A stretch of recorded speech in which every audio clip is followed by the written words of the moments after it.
Your love is like the air that I breathe. Your love is the water I need. Your love is the fire we need. your love is like Hello, beautiful people. He calls me Snowflake. And she calls me Bokkie. And we are the Cupido clan. Welcome to our channel. So today we're talking about something exciting, which is our engagement. He will tell you his part, like the planning and the buying of the ring and so forth. And I will just tell you my side of the story. And then at the end of this video, we will show you the footage. Unfortunately, we don't have a long video. A friend of ours, helped with recording, and most of the video is like a blackout. It's completely black because my man was romantic with the lights off and everything, so you'll probably only see the end of it, the last part. Okay, so Bokkie, you tell us, how did you propose? This was a very interesting proposal. I took a half day off at work. And then I went into the community. I went around house to house checking for roses to take down rose petals just for this day. And then I also went to go buy candles, these small candles that you light up. And there was these snowflakes that I was cutting out and coloring in. I also wrote out her name, Snowflake, each letter, and then I was coloring each letter. So it was a lot of preparation. And then the ring, I actually went to go buy the ring the Sunday after church. I didn't know if it was the right size. I was just going according to how I know her fingers look. It wasn't the right size. It wasn't the right size. It was slightly bigger, a little bit big. I could wear it. It was, but it wasn't fitting. So I had to always make sure, or rather always check my finger. After making all that preparation and collecting everything that I needed to collect, then I went to church, because that's where I proposed. So then I had to put up everything now for her, which took a long time because I had to put out the rose petals, I had to put out the candles, I had to put up all the snowflakes, like, the things that I cut out. On the wall. Yes, on the wall. I had to put up a name on the stage. Yeah, like a banner. Not Yes, like a banner. So it was a long preparation, and she didn't know any of it. No, I had no idea. I'll tell you why I had no idea. Yeah. So then, after all the preparation, then I was just waiting for her to come. How did you know that I would not say no? How did you know that I was ready to say yes? Because I knew when we had our first date, actually. That's when I realized that there's no turning back. Oh, that's powerful. So I was very confident that you were going to say yes when I was asking you. My side of the story, we have had a conversation before about marriage, but I just never knew when he would propose. So on the day that he proposed was a Friday, Friday the 2nd of October 2015.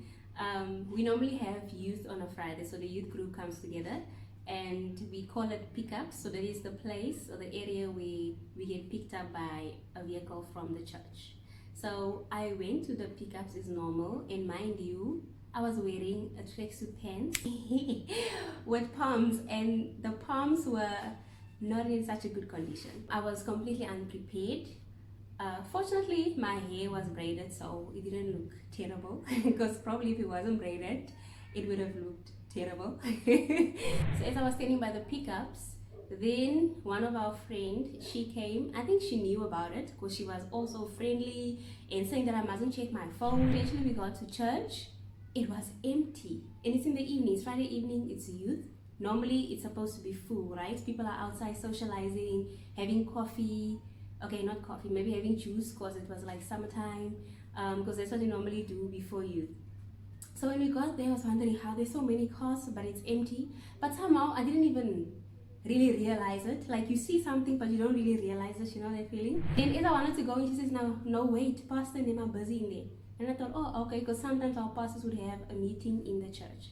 So then we continued to talk. I don't even remember what we were talking about. Eventually, our youth leader, the lady, she opened the doors because it's like a double door at the church, and then she says, "You guys can come in." And then I thought, okay, maybe the meeting is over, but I was wondering, it's completely dark. And honestly, I was not even thinking about him and proposal, nothing. So as we were walking in, the friend who was standing with me the whole time, she says to me, "You go in first." And I'm thinking, okay. And I don't know, I was blonde, huh? Like I wasn't even clicking, like nothing was clicking, it was just like a normal day for me. Then as I went through the door and I saw it's completely dark, then I saw like on the floor was candles. So as I followed, yeah, it was like a path where there were rose petals, but I couldn't see the rose petals properly because it's completely dark. The candles was basically only making light for me to see where I'm walking. I saw the rose petals afterwards. At the end of the path was written on the projector, the screen of the church, "I love you, Snowflake." Oh, that touched me. That was so sweet, it was so romantic.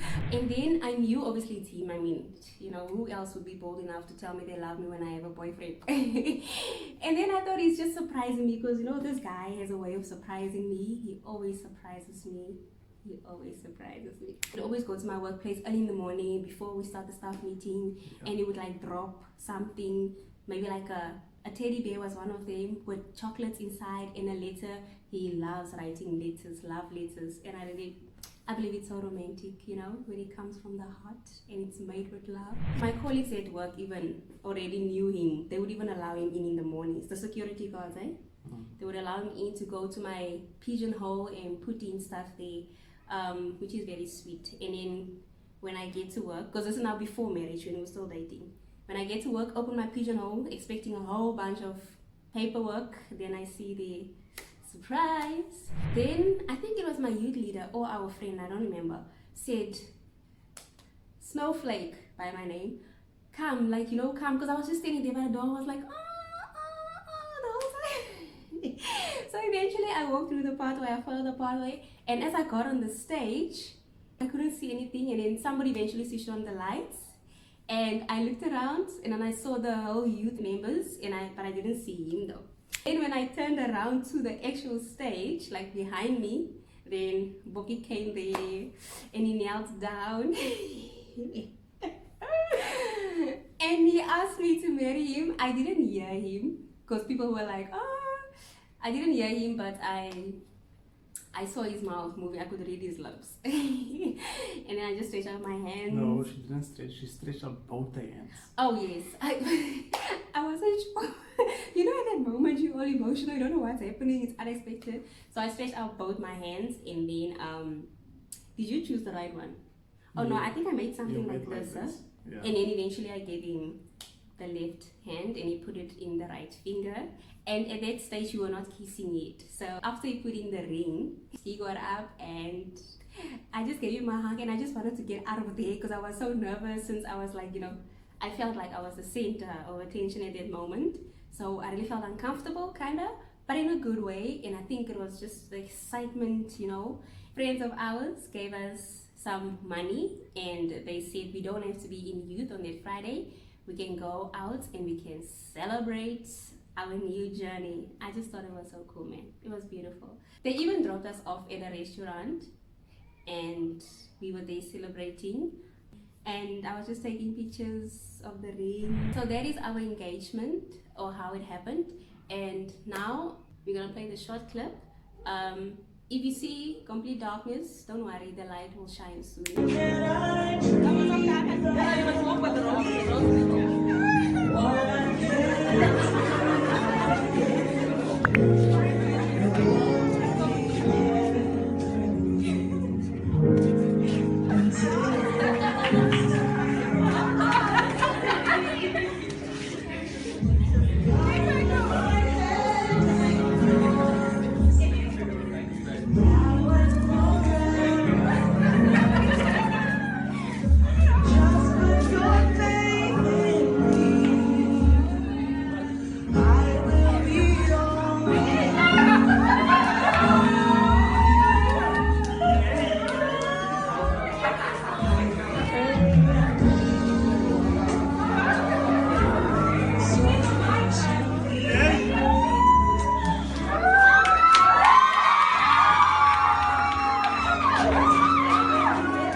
for bearing with us with the darkness, but it was a very romantic evening.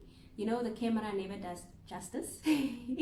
Yeah, thank you so much for tuning in again. Thank you so much for liking this video. If you haven't liked it, please like it now. And when you subscribe, please remember to turn on your post notifications. That bell must have 2 lines next to it. Because if that doesn't happen, you're never gonna know when we upload, and you're gonna only see our videos much later. Yeah. Okay, thank you so much for your time, guys. We can never thank you enough. Thank you for your support. Thank you for the love that you're sending out. We appreciate you and we love you, and may God bless you. Yeah. See you in our next video. Bye. Hold me up, 'cause in your arms